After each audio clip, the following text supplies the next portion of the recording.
Besok mendemo baris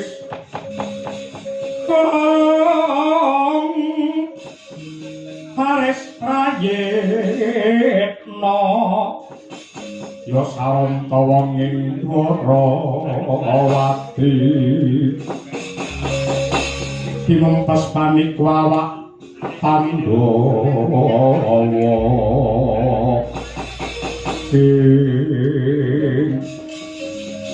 yen ora luput kang dadi panyawanku putra Madukara Bambang Wisageni ya pancen dasar kepara napa Wadayudana aku ingkang suwana ing Pendhapa Agung Negara Ngastina para kaki babar ana wigati apa Wisageni yen dene malah kaya apa anggonku suwana ngarsamu Wadayudana iki yektine nuruti apa kang dadi pandriting para kawula Ngastina tanise para kawula ing negara Ngastina iki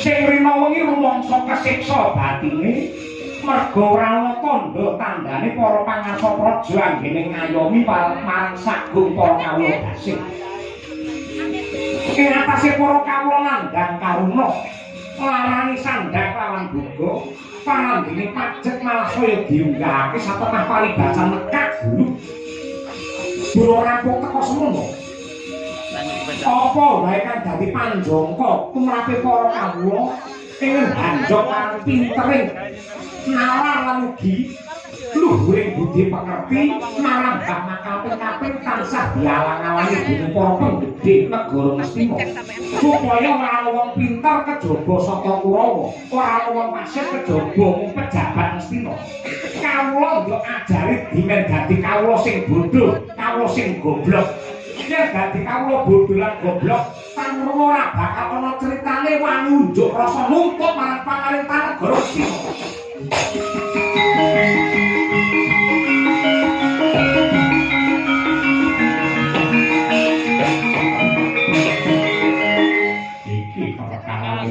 iya bisa kowe wong jowo saka negara Ngastina parandene lar nang ndi sane parandene gak campur tangan tumrap lelakon iki kowe dudu wong Ngastina saru diluru lamun tok campur tangan sik kok iso panjenenganmu kok lamun aku dudu wong Ngastina mongko aku iki yektine pra Ngastina aku putrane Kanjeng Rama Arjuna malah palungguhan iki aku tak ganti takon yen dene sing duwe hak wewenang kamukten negara Ngastina iki Pandhawa apa Kurawa yen pancen sing duwe hak kamukten negara Ngastina iki Pandhawa kenapa sing dadi ratu kok Wadayudana yen pancen Ngastina iki hak wewenange para Kurawa dasare apa wewakone sing kepriye aku pengen ngerti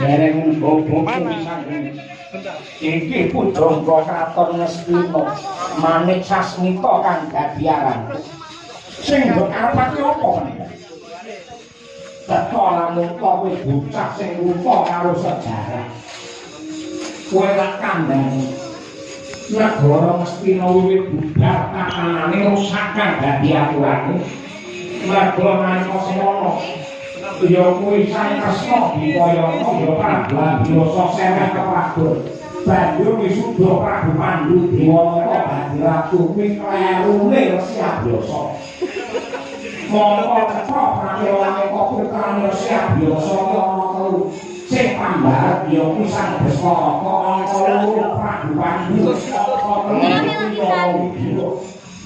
manut paugeran kubune sing kabehane ya kuwi saware ati saka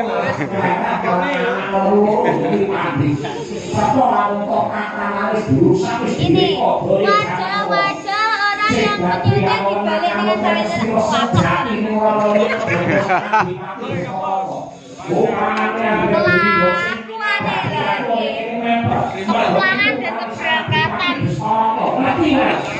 kedatangan dan kepulangan.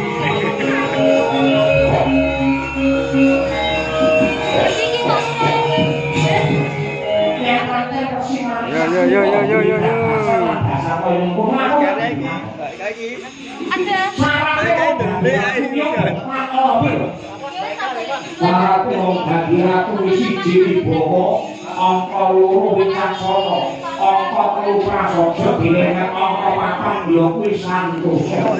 Santosa ki teges saksi. Santosa lair lan Santosa batin. Santosa lair ratu lan cacat. Apa-apa. Simbah Destara koke cacat apa?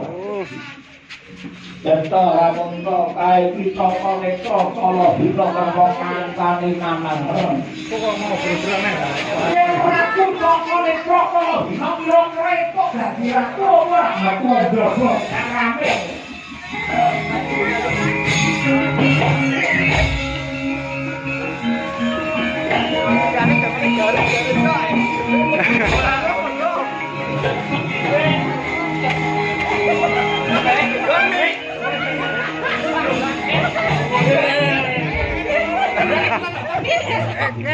Berasnya abot.